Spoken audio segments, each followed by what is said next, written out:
Καλησπέρα σας. Τρίτη 12 του Δεκέμβρη.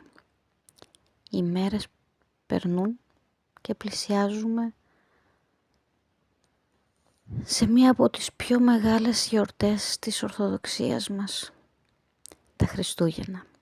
Και μαζί με αυτό φτάνουμε αισίως πλέον στο τέλος αυτού του χρόνου.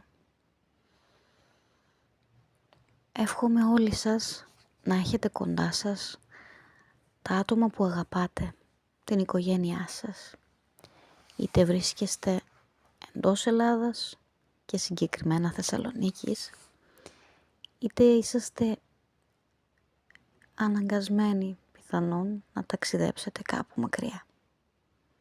Όπως και να έχει, σας εύχομαι να περάσετε όμορφα, να έχετε καλή διάθεση, όπως και σήμερα φυσικά, η θετική ενέργεια να μην χαθεί ούτε για ένα δευτερόλεπτο από τη ζωή σας και φυσικά το χαμόγελο να είναι πάντα ειλικρινές και να φωτίζει τη ζωή σας και τη ζωή φυσικά όλων όσων είναι γύρω σας.